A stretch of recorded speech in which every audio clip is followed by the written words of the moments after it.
Welcome to Italiano Tales. Learn Italian through simple and beautiful stories. Mi chiamo Amalia, ho 40 anni, vivo in una casa grande e bellissima. Da fuori la mia vita sembra perfetta, ma dentro quella casa mi sento molto sola. Ogni mattina mi sveglio presto, preparo il caffè, cucino la colazione, stiro la camicia di mio marito, si chiama Marco, ha 45 anni, possiede una grande azienda. Marco dice sempre: «Non hai bisogno di lavorare, Amalia, mi occupo io di tutto».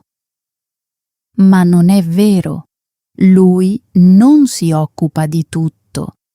La sera porta a casa documenti di lavoro. Quei documenti sono pieni di errori. Io li controllo, li sistemo, correggo numeri, nomi e date. Marco non lo sa nemmeno, pensa di avere successo da solo, ma io lo aiuto da anni. La casa in cui viviamo non è stata comprata da Marco, apparteneva ai miei genitori.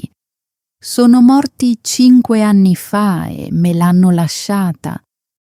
Ma quando Marco parla con i suoi amici dice: «Ho comprato questa casa». Lo dice con orgoglio e io resto in silenzio. Cucino per i suoi clienti, organizzo cene importanti, sorrido a persone influenti, le faccio sentire benvenute. Molte di quelle persone si fidano di Marco grazie a me. La sua azienda cresce, ma lui non vede mai il mio ruolo. Torna a casa tardi, cena, guarda il telefono, non mi chiede come sto. A volte dice: «Buona cena». Tutto qui. Mi sento come un mobile in casa. Bella, utile e silenziosa. Anni fa Marco era diverso, mi teneva la mano, mi ascoltava, mi chiedeva dei miei sogni. Ora dorme accanto a me, ma sembra lontanissimo. Esce presto la mattina, dice «Ciao amore», ma non mi bacia. Poi io ricomincio la stessa giornata. Caffè, colazione, pulizie, attesa. Tutti pensano che io sia fortunata. Gli amici di Marco dicono: «Amalia è perfetta, sei un uomo fortunato».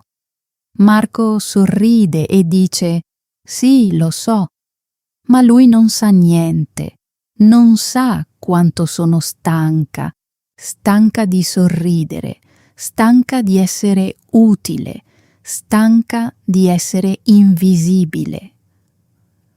Una notte di tempesta tutto cambiò. La pioggia batteva contro le finestre, il vento scuoteva gli alberi. Marco tornò a casa molto tardi. Sapeva di alcol, aveva gli occhi rossi. «Viaggio di lavoro», borbottò. Poi cadde sul divano e si addormentò lì, con i vestiti da lavoro addosso. Il suo telefono scivolò fuori dalla tasca e cadde sul tappeto. Io salii al piano di sopra, ma non riuscivo a dormire. Poi lo sentii. Veniva dal piano di sotto. Scesi di nuovo. Marco stava ancora dormendo. Lo schermo del suo telefono continuava a illuminarsi. Il messaggio veniva da un'app di sicurezza che non avevo mai visto prima. Diceva: «Avviso di sicurezza. La porta d'ingresso è stata aperta nel nostro nido segreto». Il nostro nido segreto. Il cuore iniziò a battermi forte. Presi il suo telefono. Marco dormiva, così presi il suo dito e lo sbloccai. Aprii l'app. C'era un indirizzo.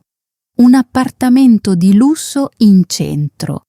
Poi vidi delle foto. Un bellissimo soggiorno. Mobili costosi, fiori freschi, vino in cucina. Controllai la cronologia della sicurezza.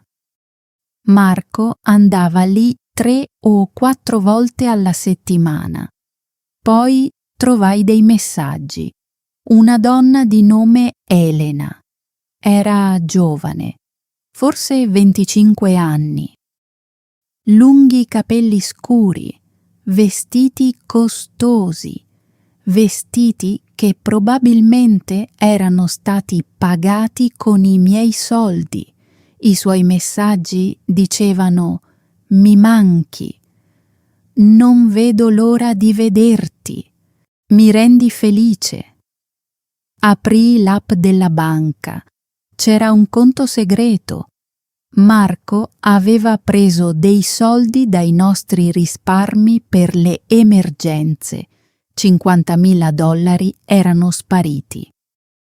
Aveva usato i nostri soldi per mantenere un'altra vita.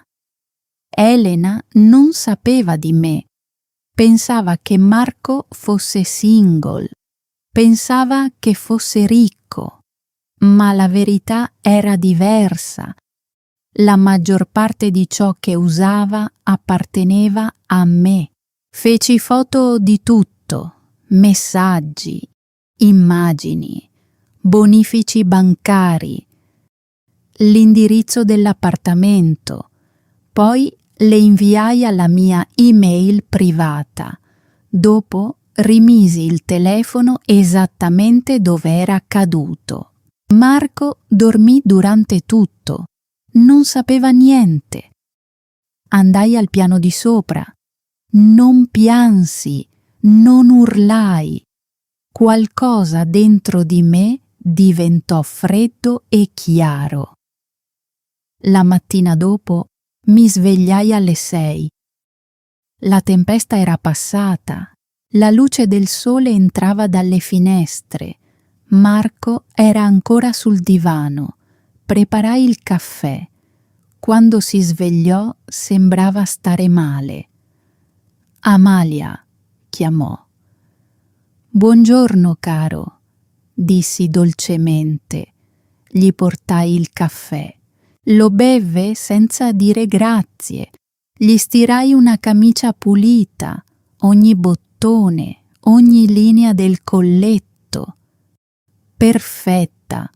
Quando gliela diedi, disse: sei una brava moglie. Sorrisi. Lo so. Controllò il telefono. Per un secondo sembrò preoccupato. Poi si rilassò. Sembrava tutto normale. Non aveva idea. Ho riunioni tutto il giorno, disse. Certo, risposi. Il lavoro è importante. Alla porta gli baciai la guancia. Buona giornata. Se ne andò senza guardarmi davvero. Chiusi la porta, la chiusi a chiave e smisi di sorridere. Mi sedetti al tavolo della cucina con il mio caffè. Volevo urlare, volevo rompere qualcosa, ma urlare lo avrebbe solo avvertito. Se Marco avesse saputo che io sapevo, avrebbe nascosto i soldi, si sarebbe protetto, mi avrebbe lasciata senza niente. Così decisi di restare in silenzio. Non avrei supplicato, non avrei pianto, sarei stata intelligente. La casa era mia, i mobili erano miei. L'auto era stata comprata con i soldi della mia famiglia. Marco pensava di possedere tutto, ma non possedeva quasi niente. Per anni avevo aiutato a costruire la sua vita. Ora avrei ripreso la mia. Lentamente. Con attenzione, senza che lui se ne accorgesse. Aprì un conto bancario segreto solo a mio nome. Poi feci una lista: gioielli, quadri, oggetti antichi, piccoli oggetti di valore che Marco non guardava mai. La settimana dopo iniziai. Portai una collana di diamanti in una gioielleria. L'uomo la controllò e disse: $8.000. Li prendo, dissi. I soldi andarono nel mio nuovo conto. Ogni settimana vendetti qualcos'altro: un braccialetto d'oro, un vecchio quadro, un servizio da tè d'argento. Marco non notò nulla. Dopo un mese avevo $30.000. I miei soldi, al sicuro. A casa cambiai un'altra cosa. Smisi di aiutare Marco con il suo lavoro. Una sera mi portò un rapporto. «Amalia, puoi controllarlo per me?» chiese. Mi toccai la fronte e feci un sorriso stanco. «Mi dispiace, caro, ho mal di testa». Lui sembrò infastidito, ma disse solo: «Va bene, riposa». La settimana dopo chiese: «Amalia, che riunioni ho domani?» Lo guardai come se fossi confusa. «Le tue riunioni? Non ricordo». Lui aggrottò la fronte. «Tu ricordi sempre». Sorrisi dolcemente. «Penso che sto diventando smemorata». Uscì dalla stanza arrabbiato. Senza il mio aiuto, Marco iniziò a fare errori. All'inizio piccoli errori, poi errori più grandi. Lo sentii molte volte al telefono. «Sì, signore, mi dispiace, signore, non succederà più». Ma successe di nuovo, ogni settimana. Tornava a casa arrabbiato, sbatté le porte, a volte non mangiava nemmeno la cena. Una sera mi guardò e disse: «Adesso sei inutile». Io non litigai. Abbassai solo gli occhi. «Mi dispiace, Marco». Poi lui uscì di casa, andò in macchina all'appartamento di Elena. Controllai l'app di sicurezza dal mio telefono segreto. Bene. Più tempo passava con Elena, meno controllava me. Era esattamente quello che volevo. Ogni giorno sorridevo, cucinavo, pulivo, fingevo di essere la moglie stanca e confusa e ogni settimana vendevo qualcos'altro. Altri soldi entravano nel mio conto segreto. Marco pensava che stessi diventando debole, pensava che stessi perdendo la testa, ma io ero più lucida che mai. Di notte sedevo da sola con una tazza di tè e controllavo il mio saldo. 40.000, poi 50.000. Dollaro dopo dollaro stavo costruendo la mia fuga. Marco era occupato con Elena. Non mi vedeva più. Perfetto. Avevo solo bisogno di pazienza e ne avevo molta. Passarono 2 mesi. Poi, una sera, Marco tornò a casa nervoso. «Amalia», disse, «il nostro anniversario è la prossima settimana». Sorrisi. «Sì, 15 anni. Lui distolse lo sguardo. Ho brutte notizie. Devo andare a Parigi per lavoro. È urgente. Sapevo già che era una bugia. Avevo visto i suoi messaggi. Portava Elena a Parigi per un viaggio romantico. 7 giorni, ma io finsi di essere triste. Oh, dissi, proprio nel giorno del nostro anniversario. Mi dispiace, disse. Poi mi diede una piccola scatola. Il tuo regalo. Dentro c'era un braccialetto d'argento economico con pietre finte, 15 anni di matrimonio, e questo era ciò che ricevevo. Sorrisi comunque. È bellissimo. Lui sembrò sollevato. Quando torno faremo una bella cena, te lo prometto. Un'altra bugia. Gli toccai il braccio e sorrisi con dolcezza. Non preoccuparti, caro, vai a Parigi. Il lavoro è importante. Poi aggiunsi: in realtà ho una sorpresa per te quando torni. Lui sembrò curioso. Una sorpresa? Sì, dissi, una sorpresa molto grande. Lui sorrise e mi baciò la fronte. Sei meravigliosa, Amalia. Lo so, dissi piano. La settimana dopo preparò le valigie. Sembrava emozionato. Lo accompagnai in macchina all'aeroporto. All'ingresso gli baciai la guancia. Buon viaggio. Ci vediamo tra 7 giorni, disse. Poi se ne andò. Non si voltò indietro. Io rimasi seduta in macchina e aspettai. Un'ora dopo vidi la notifica del volo. Il suo aereo era decollato. Ora era in aria. Accesi il motore, ma non tornai a casa. Feci la mia prima telefonata. Pronto, signor Peterson? Sono Amalia Chen. Voglio vendere la mia casa immediatamente. Sì, con tutti i mobili.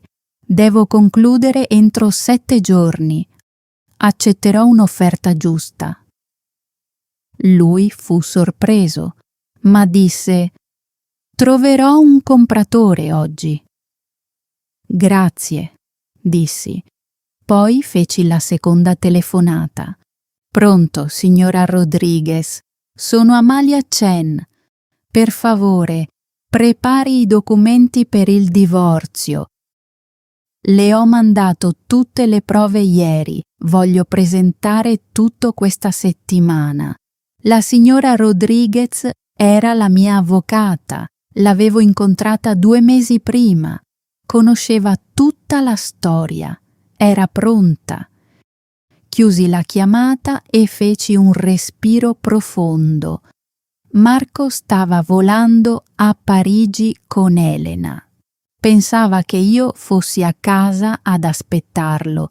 Pensava che fossi la moglie silenziosa e sciocca. Ma io non stavo aspettando.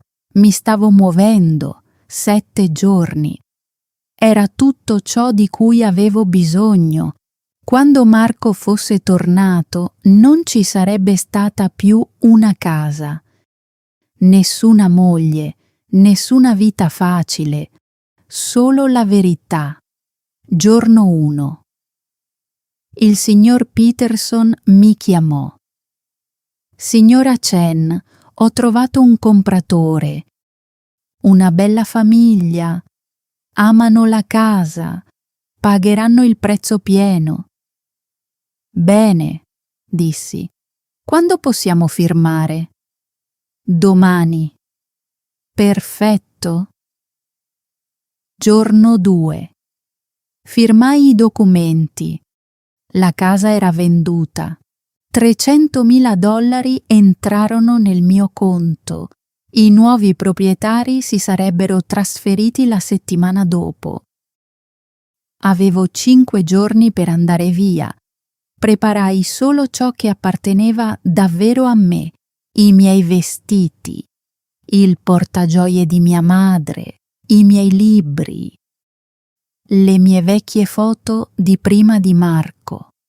Non presi i mobili costosi, non presi i quadri, non presi niente della sua vita falsa.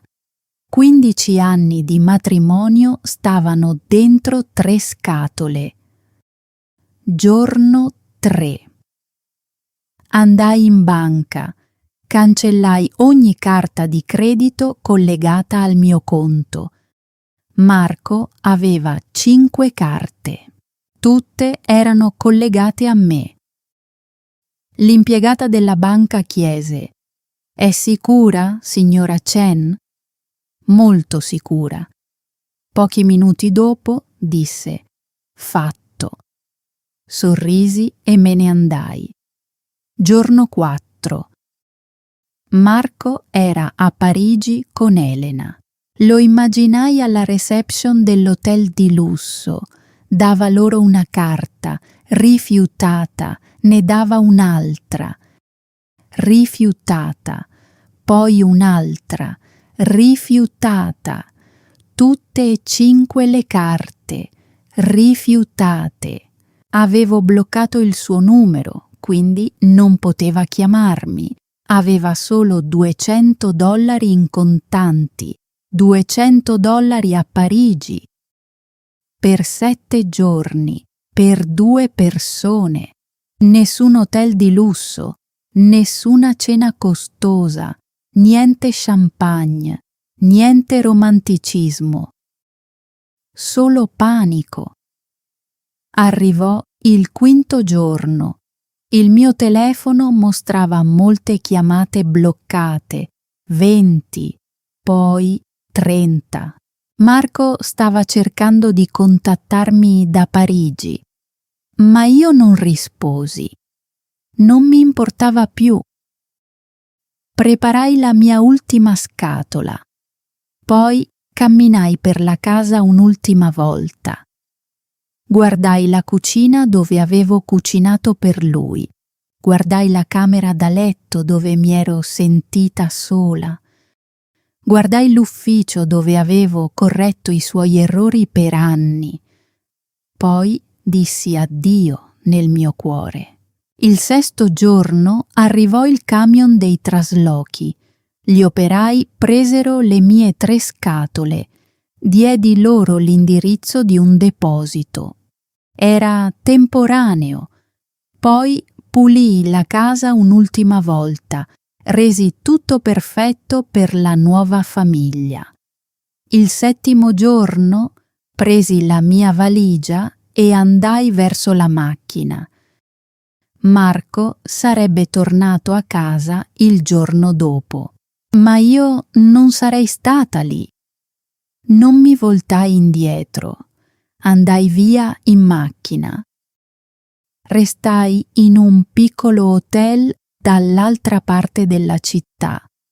Quella notte dormii profondamente, meglio di quanto avessi dormito da anni. Quando l'aereo di Marco atterrò, sapevo già cosa sarebbe successo. Sarebbe stato stanco, arrabbiato, imbarazzato. Il suo viaggio a Parigi con Elena era diventato un disastro. Nessuna carta di credito funzionante, nessun hotel di lusso, nessuna cena costosa, solo litigi. Sarebbe tornato a casa pronto a dare la colpa a me, ma non c'era nessuna casa ad aspettarlo. Il suo taxi si fermò davanti alla casa, pagò l'autista e andò verso la porta d'ingresso. Mise la chiave nella serratura. Non funzionò. Provò di nuovo. Niente. Poi suonò il campanello. Un uomo aprì la porta. «Posso aiutarla?» chiese l'uomo. Marco lo fissò. Questa è casa mia. Chi è lei? L'uomo sembrò confuso. Casa sua? No, ho comprato questa casa la settimana scorsa. Il viso di Marco diventò pallido. Comprata da C. Dalla signora Amalia Chen, disse l'uomo. È tutto legale. Marco non riuscì a parlare. Poi l'uomo disse: Lei è Marco? Le ha lasciato qualcosa? Indicò il marciapiede. C'era una piccola scatola di cartone. Marco si avvicinò lentamente. Dentro c'erano i suoi vecchi vestiti, camicie, pantaloni, calzini. Niente di costoso. Sopra c'era una cartella. La aprì. Documenti per il divorzio, firmati e pronti. E sopra c'era un messaggio stampato. Avviso di sicurezza. La porta d'ingresso è stata aperta nel nostro nido segreto. Le sue mani iniziarono a tremare. I fogli caddero a terra. Provò a chiamarmi, ma era bloccato. Ancora, ancora, ancora. Niente. Rimase fuori al buio con una scatola di vecchi vestiti. La casa era sparita. I soldi erano spariti. Le carte erano sparite. E io ero sparita. Più tardi il signor Peterson mi disse che aveva visto Marco fuori fermo come un uomo perduto. Quando lo sentii, non provai nessun senso di colpa, non provai tristezza, mi sentii solo libera. Marco aveva preso il mio amore, il mio tempo e la mia fiducia per 15 anni. Ora non aveva niente. Quella non era crudeltà, era giustizia. Dopo la vita di Marco cadde a pezzi rapidamente. Senza di me il suo lavoro diventò un disastro. Perse riunioni, dimenticò dettagli importanti, perse clienti. Il suo capo alla fine lo chiamò nel suo ufficio. Marco, che cosa ti è successo? Marco non aveva risposta. Non poteva dire: mia moglie faceva metà del mio lavoro. 2 settimane dopo perse il lavoro. Nessuna casa, nessun soldo, nessun lavoro, nessuna moglie. Poi anche Elena lo lasciò. Quando Marco le disse la verità, lei non rimase. Lui la supplicò. Ho perso tutto, ma ho ancora te. Elena rise freddamente. Tu non hai niente, Marco. Io non ti ho mai amato. Amavo i soldi, la casa e i regali. Poi preparò le sue cose e se ne andò. Marco era solo, completamente solo. Qualcuno mi disse che un giorno tornò alla vecchia casa. Ora lì viveva la nuova famiglia. I bambini giocavano in giardino. Marco rimase fuori dal cancello a guardare. Forse si ricordò di me, la donna che gli preparava il caffè, la donna che cucinava i suoi pasti, la donna che salvava la sua azienda ancora e ancora, la donna che lui aveva chiamato inutile. Ora capiva. Io non ero mai stata inutile. Io ero la ragione per cui la sua vita funzionava. Ma lo capì troppo tardi. Sentii dire che sembrava vecchio e distrutto. Non provai niente. Marco non era più mio marito, non era più un mio problema. Era solo uno sconosciuto che aveva distrutto la propria vita. 6 mesi dopo, ricominciai, mi trasferii in una città sulla costa. Ogni mattina aprivo la finestra e sentivo l'oceano. L'aria profumava di sale, il cielo sembrava immenso.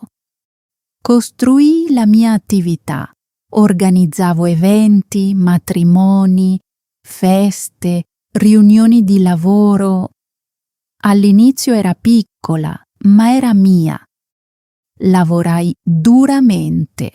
Ai clienti piacevano le mie idee, si fidavano di me. Un giorno, dopo un matrimonio sulla spiaggia, la sposa mi abbracciò. Grazie, Amalia, era tutto perfetto. Sorrisi. Per la prima volta dopo anni, il mio lavoro apparteneva a me. Più tardi, quello stesso giorno, mi sedetti in un caffè vicino all'acqua. Un uomo al tavolo accanto stava leggendo un libro. Alzò lo sguardo e sorrise. «Bella giornata», disse. «Sì», risposi, «molto bella». Il suo nome era Julian. Era un insegnante di storia. Non era ricco. Indossava vestiti semplici, guidava una vecchia macchina, ma era gentile.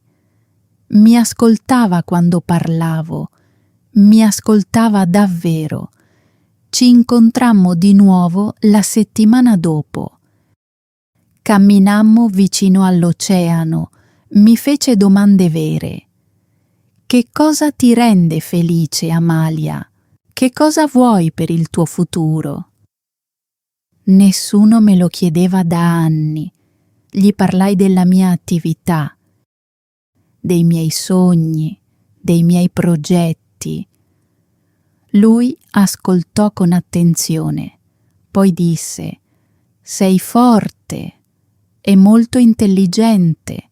Qualcosa di caldo si aprì dentro di me. Julian mi vedeva. Non come una moglie, non come un aiutante, come Amalia.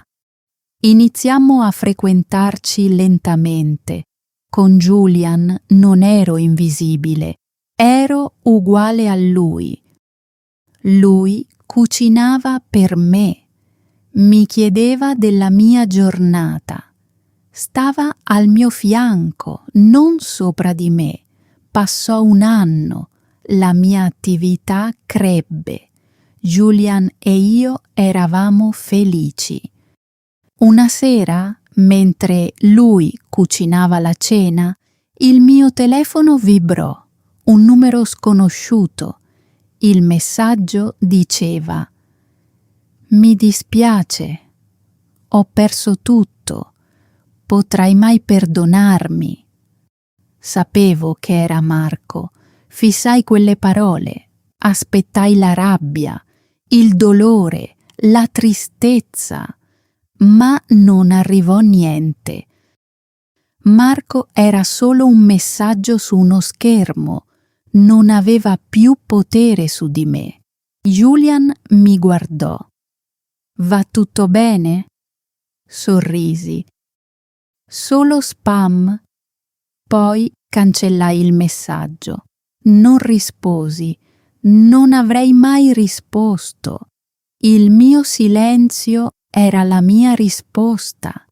Misi via il telefono e andai da Julian. «La cena ha un buon profumo», dissi. «È quasi pronta», disse lui, e mi baciò la fronte. Mangiammo insieme, parlammo, ridemmo. Fuori l'oceano si muoveva dolcemente. La mia vecchia vita mi aveva ferita come una tempesta, ma le tempeste passano. Ora avevo una vita che avevo scelto, una vita che avevo costruito con le mie mani, Marco perse tutto, ma io ritrovai me stessa e questo era abbastanza. Grazie per aver guardato tutta la storia. La storia di Amalia ci insegna una lezione potente. A volte le persone non vedono il tuo valore finché non ti perdono. Amalia diede il suo amore, il suo tempo e il suo sostegno per molti anni. Ma Marco non la rispettò, mentì, la tradì e dimenticò chi lo aveva aiutato a costruire la sua vita. Ma Amalia non rimase debole. Rimase calma, diventò intelligente e riprese in mano la sua vita. La parola italiana di oggi è libertà. Significa freedom, cioè libertà. Scrivete una frase semplice nei commenti usando libertà. Per esempio, Sara ha trovato la sua libertà. Oppure, la libertà è meglio di un amore falso. Ditemi anche, secondo voi Amalia ha fatto la cosa giusta? Sì o no? Scrivete la vostra risposta nei commenti. Se questa storia vi ha aiutato a praticare l'ascolto in italiano, iscrivetevi a Italiano Thales per altre storie semplici in italiano. Continuate ad ascoltare, continuate a imparare e ci vediamo nella prossima storia. Happy learning! If you enjoyed this video, don't forget to like and subscribe to the channel. Stay with us for more amazing content. See you in the next video.